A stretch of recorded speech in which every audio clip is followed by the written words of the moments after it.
உள்ளத்துக்கு பயிற்சி வேண்டும், செயல்களை நல்ல முறையிலே செய்வதற்கும் பயிற்சி வேண்டும். தெரிந்தோ தெரியாமலோ இந்த உலகம் பல சிக்கல்களில் ஆழ்ந்து கிடக்கின்றது. முன்னே இருந்த பெரியோர்கள் ஒரு மனிதன் அறிவு பெறும்போது அந்த பெற்ற அறிவுக்கும் அவனுடைய செயலுக்கும் வேறுபாடு அதிகமில்லாமல் இருக்க வேண்டும் என்பதற்காக அறிவு பெற்றவர்கள் வாழும் நெறியை அறிவு பெறாதவர்களுக்கும் கூட பக்தியின் மூலம் உணர்த்தி அவர்களுக்கு செயல்களை நல்ல ஒழுங்கு நிலையே வைத்து விட்டார்கள். அதை செய்து செய்து செய்து நலமே செய்து நல்லதே செய்து பழகி கொண்டதுனால அந்த பழக்கமே நிலை பெறும். விளக்கம் வரும்போது பழக்கத்துக்கும் விளக்கத்துக்கும் வேறுபாடு இருக்காது. அந்த நிலையிலே வரும்போது அமைதி இருக்கும். இப்பொழுது அதை அந்த பக்தி மார்க்கத்திலே மனிதனை வழிபடுத்தக்கூடிய நம்பிக்கையின் மூலமாக மனிதனை நல்ல பயிற்சிக்கு கொண்டு வரக்கூடிய ஒரு பழக்கம் இன்றைய விஞ்ஞான உலகத்திலே ஏற்பட்ட ஒரு வேறுபாடான கருத்துகள் அதை தகர்த்து விட்டது. விஞ்ஞானத்துக்கும் மெஞ்ஞானத்துக்கும் 3 இடத்துல விடுபட்டு போச்சு. எல்லாம் வல்ல இறைநிலையை உணர்ந்தது மெஞ்ஞானம். அதோடு மனிதனை எப்பொழுதுமே இணைத்து வைத்துக் கொண்டு தன்முனைப்பு அதிகமாக ஏற்படாது காப்பதற்கு உரிய வழியை வகுத்தது மெஞ்ஞானம். உயிரை உணர்ந்தது மெஞ்ஞானம். அந்த உயிரின் ஆற்றலே ஒளியாக சுவையாக மனமாக செயல்பட்டு எந்த பொருளை நாம் பார்க்கும் போதும் உடலுக்கு அதன் மூலமாக இன்பமோ துன்பமோ உண்டாகிறது. ஆகவே அளவோடு முறையோடு எதையும் புலன்கள் மூலமாக நாம் அனுபவிக்க வேண்டும் என்ற ஒரு நேதியையும் ஒரு பொறுப்புணர்ச்சியை ஏற்படுத்தி விட்டது மெஞ்ஞானம். விஞ்ஞானம் மெய்ப்பொருள் என்பதை ஒன்று இருப்பது என்று ஒப்புக்கொள்ளவே இல்லை.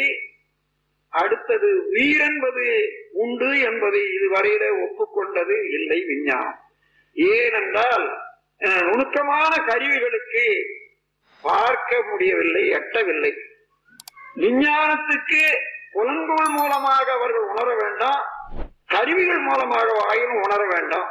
அதுவரையிலே தான் விஞ்ஞானம். அதற்கு அப்பால் உள்ளதை ஒப்புக்கொள்ள மாட்டார்கள். என்றாலும் இப்படி புலன்கள் மூலமாக உணர்ந்ததை மாத்திரம் வைத்துக் கொண்டு அதற்கு அப்பால் இருந்தும் அது இருக்கிறது என்பதை ஒப்புக்கொள்வதற்கு இல்லாமல் அதற்கு ஏற்றவாறு விளக்கங்கள்,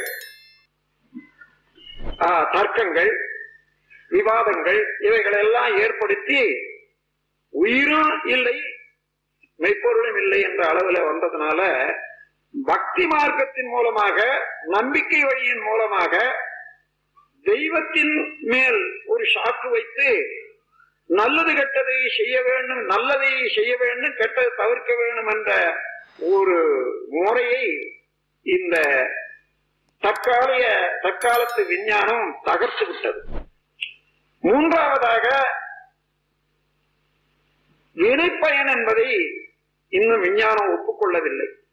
செயலுக்கு விளைவு என்பதை ஓரளவு காஸ் அண்ட் எஃபெக்ட் சிஸ்டம் என்ற முறையிலே ஒப்புக்கொண்டாலும் எல்லா செயலுக்கும் அதே போன்று உரிய விளைவு இல்லை என்று அவர்கள் வாதாடுகின்றார்கள். ஏனென்றால் ஒரு செயலை எடுத்துக் கொள்ளுகிறார்கள், ஒரு விளைவை எடுத்துக் கொள்ளுகிறார்கள். இந்த செயலுக்கு இந்த விளைவு என்றால் அதை காண முயல்கின்றார்கள். ஆனால் ஒவ்வொரு செயலுக்கும் ஏற்படக்கூடிய விளைவு வேறுபடும், காலம் வேறுபடும், அளவு வேறுபடும். ஏனென்றால் இன்றைய செயல் அன்றே பிறந்த செயலாக இல்லை. ஏற்கனவே பல தடவை செய்து அதன் அழுத்தத்தின் காரணமாக இன்று ஒரு தூண்டுகோலாக இந்த செயலை செய்திருப்பான். அதனுடைய விளைவு ஒரு பெரிய ஒரு விளைவாக, இன்பத்தையோ துன்பத்தையோ தரத்தக்க பெரிய விளைவாக இருக்கும். அவன் செய்தது சிறிய செயலாக இருக்கும். ஆனால் இந்த சிறிய செயலுக்கு பெரிய விளைவு என்றால் அது எப்படி செயலுக்கும் விளைவுக்கும் ஏற்றுக்கொள்ள முடியும் என்று அவர்கள் வாதாடுகின்றார்கள்.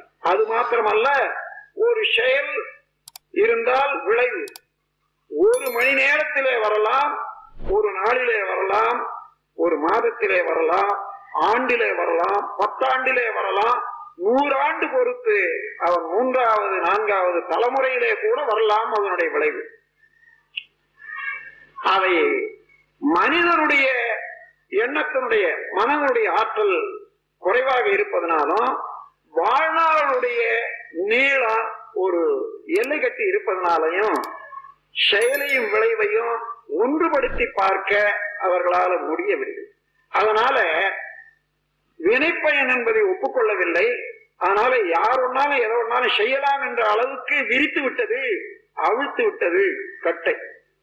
இந்த 3 விதமான போக்கிலே இருந்து இன்று உலகம் விடுபட வேண்டுமானால் மெய்ப்பொருள் உணர்வு என்பது மனிதனுக்கு வேண்டாம், உயிர் உணர்வு என்பது வேண்டாம், செயலிலே விளைவு உண்டு என்பதை தெரிந்து கொண்டு நல்ல செயல் செய்து வாழக்கூடிய திறமையும் பொறுப்பையும் மனிதன் பெற வேண்டும். அதற்கு உரிய நல்லதோர் பயிற்சி, ஒரு மெய் விளக்கம் எதுவோ அதுதான் யோகம் எனப்படுகிறது. வணக்கம் அன்பர்களே, வாழ்க வையகம், வாழ்க வளமுடன். வேதாத்திரிய சேனலோடு இணைந்து கொள்ளுங்கள். உங்கள் உடல் நலம், மனவளம், உயிர் வளம் பெருக்கிக் கொள்ளுங்கள். உங்கள் வாழ்க்கையையும் பொருளாதாரத்தையும் உயர்த்திக் கொள்வதற்கான வழிகள் இங்கே சொல்லப்படுகின்றன. இன்றே சப்ஸ்கிரைப் செய்து கொள்ளுங்கள். வாழ்க வளமுடன்.